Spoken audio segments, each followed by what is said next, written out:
Live from Hazard, Kentucky, this is Jammin John's Wrestling News. Here's your news for Tuesday, December 11th, 2018.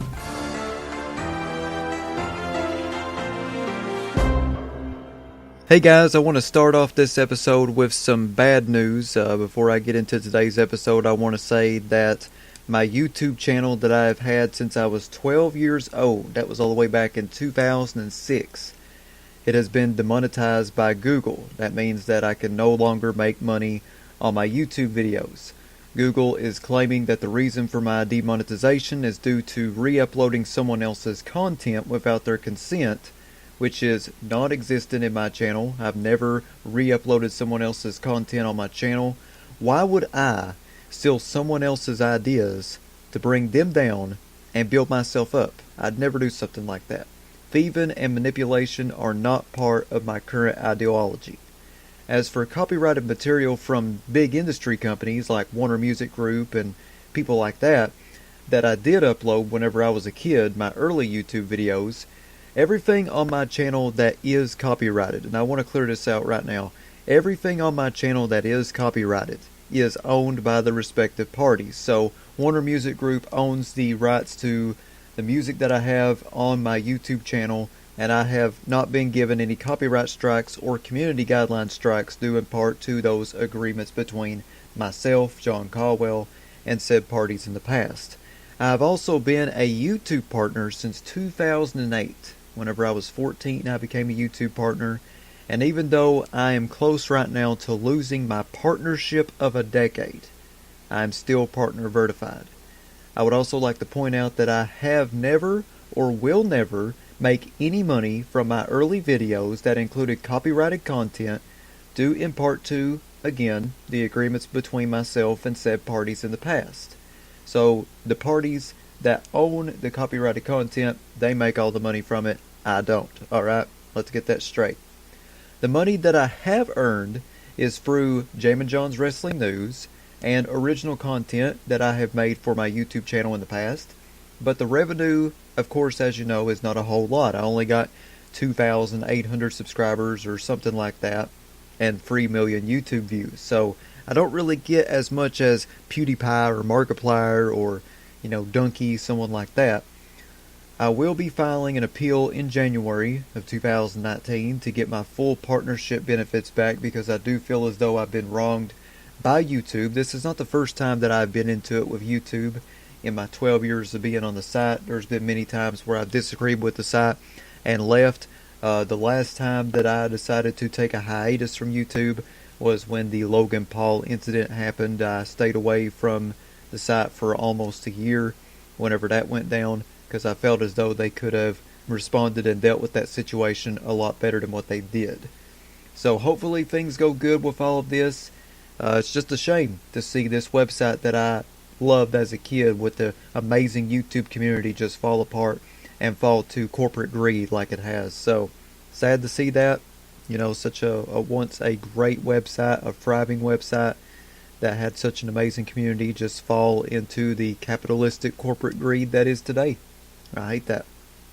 But hopefully things go good whenever I file this appeal, so we'll see what happens.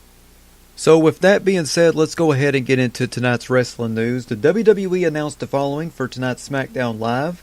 For the first time ever, Daniel Bryan, the WWE Champion, will go one-on-one with the heart and soul of 205 Live, Mustafa Ali, tonight on SmackDown Live. So it looks like, finally, the Cruiserweights are going to be going into the main event role and the upper mid-card, lower mid-card. They're going to be venturing out in other positions that are not cruiserweights. So I think that's really cool that they're finally doing that. In an interview with the show on Rock 105.3, Seth Rollins gave some criticism about WWE's storyline with Becky Lynch by saying, "One thing that we as a company miss sometimes are these storytelling points. It goes over the heads of our writers sometimes. It's just what the story is. Becky's story is super relatable. When she talks about being in Charlotte Flair's shadow, that's a real story that people see and relate to. It took some time for our team to catch on to what was really going on. We have this weird enshrinement of reality and storytelling that no other entertainment industry has. It's hard to figure out that sometimes. We've got it now. Becky is straight fire. She's the man. Thanks to Fightful.com for the quote. Also, during an appearance on Booker T's podcast, Baron Corbin gave his thoughts on social media by saying, "It gives a bunch of idiots in reality an opinion and they don't know how to express it appropriately. The language, the insults, all of those things, and it just makes the world seem so unhappy. If you read the Twitter feed, it seems like everyone in the entire world is beyond miserable. But I think now, unfortunately, it's a necessity. It's a form of exposure and advertisement. My Instagram, my Twitter is a form of advertisement for my business and what I do. Yeah, my brand.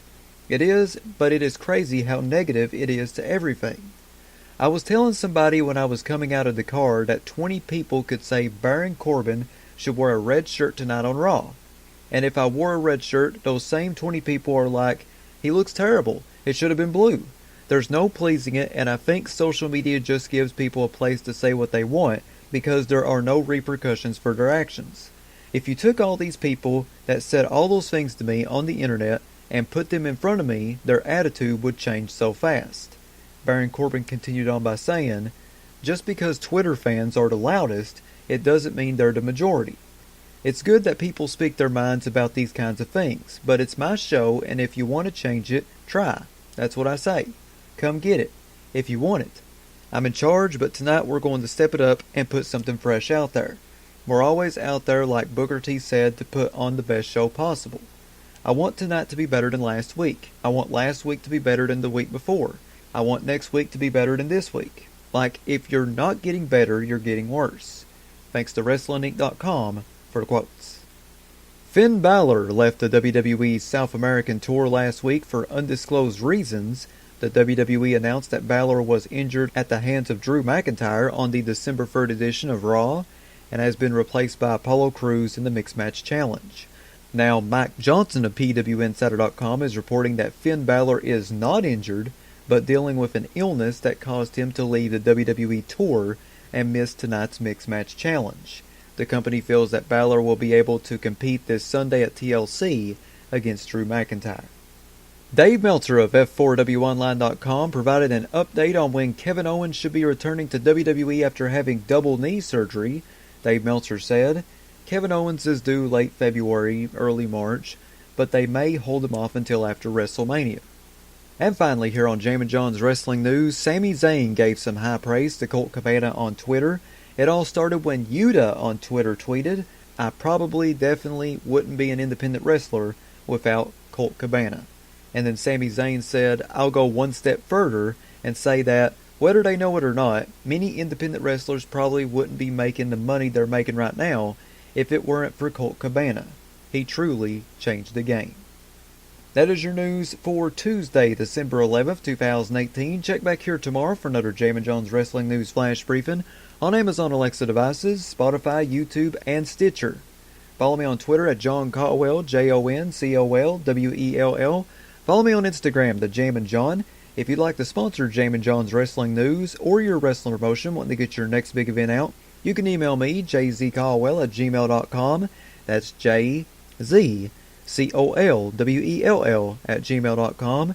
Big shout out to Ryan Hurdle and Tony Nelson for subscribing to my Patreon. You too can subscribe to me by going to patreon.com/jamminjohn. I have free packages on there ranging from free to $7. Not a whole lot of money. I would really appreciate it if you supported me a little bit financially. Once again, that's patreon.com/jamminjohn. This is Jammin John saying thanks, goodbye, and I'll see you tomorrow.